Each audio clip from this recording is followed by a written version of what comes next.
Hey guys, welcome back to Let's Talk, and today we're going to be talking about Shredders. Shredders was released on March 16th, 2022. It came out on the Xbox Series X and the Series S and Windows. I am reviewing it on PC. It is on Game Pass, it's on Xbox Game Pass, and Xbox PC Game Pass. I think there's some positives and some negatives here.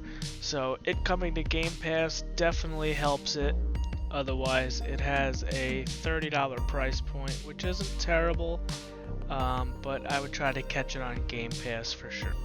I think the Game Pass will definitely let some people just download it for a weekend or even a day or so, and if they like it, they'll stick with it. If not, you move on, and that's the beauty of Game Pass. So, I have some positives I like about the game. I think graphically, it's a beautiful looking game. It looks great on my PC. I like how they paid a lot of attention to physics and detail. The physics are really good. It's more of a simulation. It's not like an arcade game. So I don't think this is like Cool Boarders or Snowboard Kids or 1080. This is more like that game Steep that came out a couple of years ago. This is not amped. The more arcadey snowboard games or SSX Tricky and stuff like that, I like those. I think those are a little bit more fun, but that's to each his own. If you like simulation, then this game's for you. The one cool thing, back to paying attention to detail, so when you jump in this game, everything is just silent. It's so realistic. If you've ever snowboarded before, like when you're going down the mountain, you just hear the wind, and there's no motor bringing it down the mountain, there's no cars, there's no nothing. It's just you, the board, and the snow. And when you're in the air, it's just dead silent, and they really nailed that. I thought that was pretty cool. The slogan for the game was "For riders, by riders." So again, they paid a lot of attention to detail. Another cool thing is the amount of gear and swag in this game. They have Volcom, Burton, all the big snowboard names and companies that are all in here. You can customize your character decently. You never see your character's face, so you only see the goggles, the masks, and the hat. Okay, so let's talk some negatives. Again, it's a simulation game that could be a pro or a con to certain people.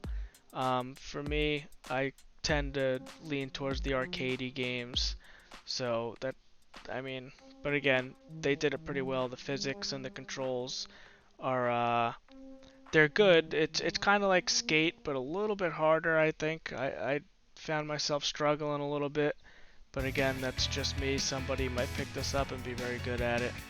I wasn't, as you can tell by my gameplay. It took a while to kind of just get to the point where I'm at.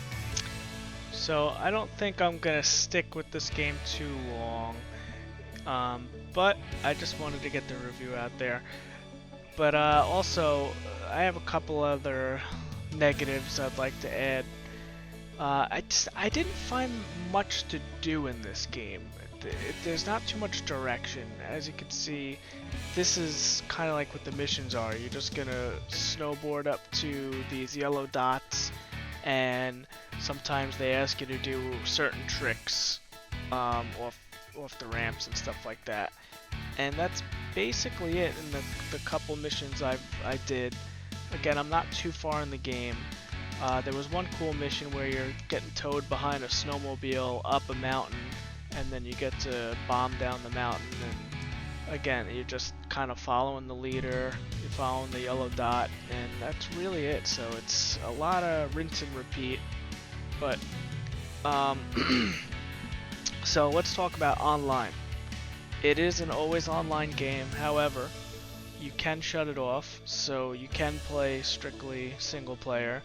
But when you have the online, it's just other people in the world with you populating the mountain instead of AI computer controlled.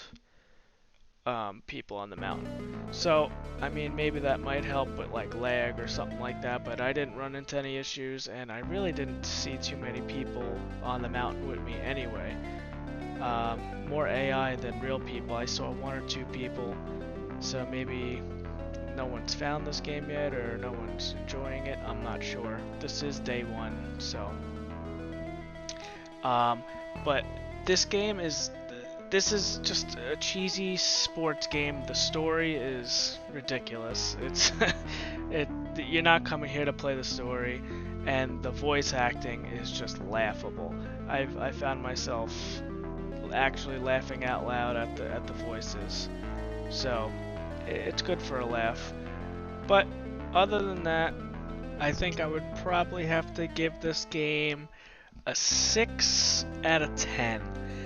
Now, the only reason I rate it that high is because I think the physics and the gameplay itself is pretty good. The story is just very cheesy.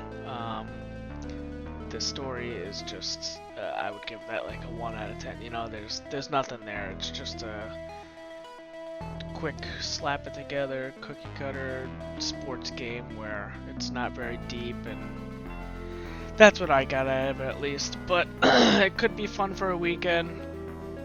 And yeah, that's about it. So make sure you guys like, comment, subscribe, and tell all your friends.